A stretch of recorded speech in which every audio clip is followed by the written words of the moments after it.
Hello guys, কেমন আছেন সবাই? আশা করি সবাই খুব ভালো আছেন। সুইটি ব্লগের নতুন একটা ভিডিওতে আপনাদের সবাইকে স্বাগতম।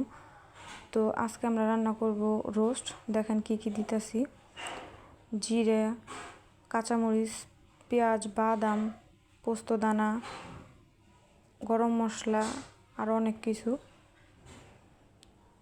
তো এখানে আমরা ব্লেন্ড করে নিতেছি। ব্লেন্ড করে নেওয়ার পর এখানে মাংস, গায়ে যে ময়লা থাকে বা বিভিন্ন রকম যে অনেক কিছু থাকে না, সেগুলো আমরা পরিষ্কার করে নিতেছি।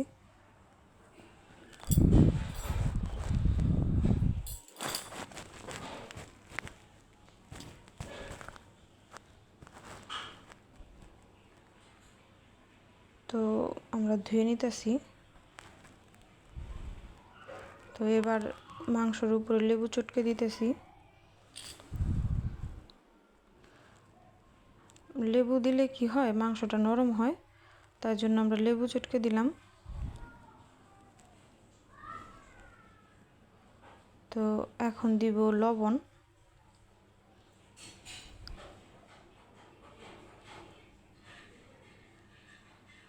আর হালকা একটু চিনি। তো লেবু, লবণ আর চিনি দিয়ে আমরা মাংসটাকে ম্যারিনেট করে রেখে দিব। একটু রেস্ট দিব আধা ঘন্টার জন্য। এতে মাংসটা নরম হয়ে যাবে, খেতে মজা হবে।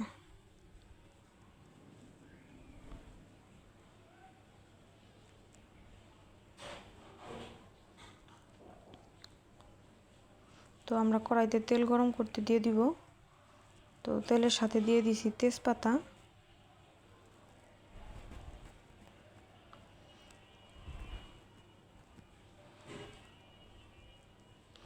এখানে কুচি করে রাখা পেঁয়াজ আমরা দিয়ে দিলাম। পেঁয়াজটাকে ভেজে নিব।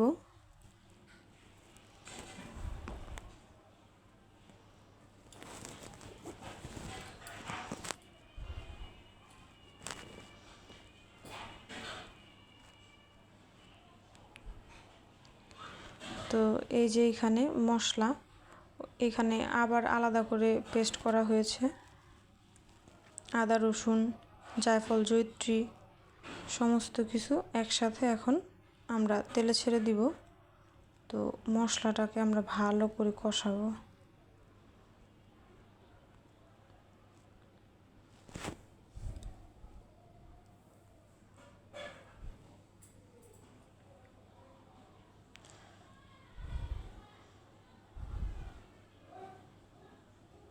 তো এখানে কিন্তু আমরা কোনো আলাদাভাবে হলুদের গুঁড়া, মরিচের গুঁড়া অ্যাড করতেছি না, যেইগুলা ব্লেন্ড করা হয়েছে ওইগুলাই। আর এইখানে দিয়ে দেওয়া হয়েছে সজের গুঁড়া। আর এমনিতে তো দেখছেনই জিরা, গরম মশলা ওইগুলা ব্লেন্ড করে দিয়ে দেওয়া হয়েছে। তো আমরা এখন মশলাটাকে ভালো করে কষাবো, যাতে কাঁচা উগ্র গন্ধটা না থাকে।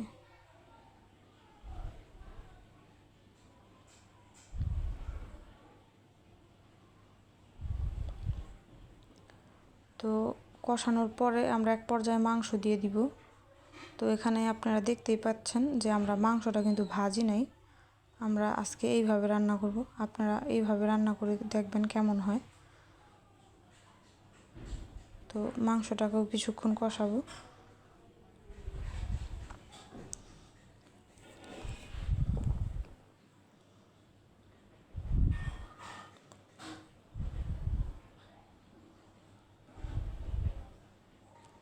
তো এই যে দেখেন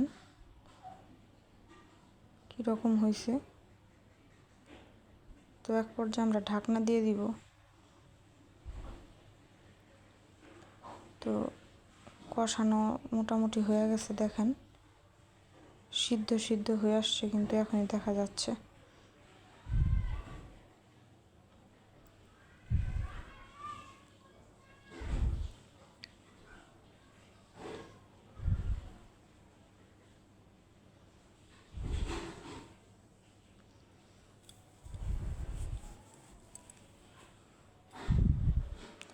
ভালো করে নেড়ে চেড়ে নিব যাতে নিচে লেগে না থাকে। তো কষানোর এক পর্যায়ে আমরা জল দিয়ে দিছি এবং সেটাতে বলকও চলে আসছে, এবং আরেকটু হলে আমরা নামিয়ে নিব। তো এই যে ফাইনাল লুক দেখেন কি সুন্দর হয়েছে, আপনারা এইভাবে খেয়ে দেখবেন। তো আজকে আমরা পোলাওটা অন্যভাবে রান্না করব। রোস্টের যে মশলাটা ছিল, মানে রান্না করা মশলাটা, তার মধ্যে আমরা পোলাওর চাল আর গরম মশলা দিয়ে দিলাম। তো নেড়ে চেড়ে নিব।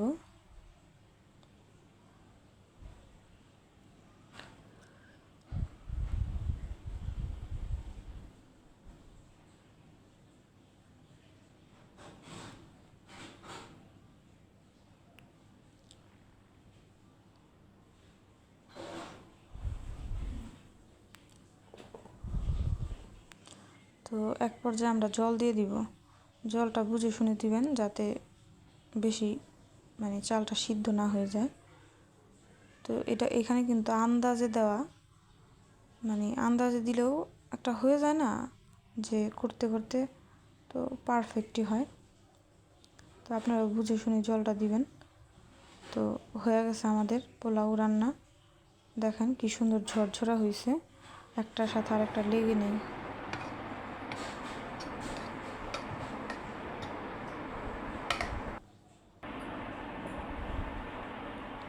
আমাদের আজকের রেসিপি কেমন হয়েছে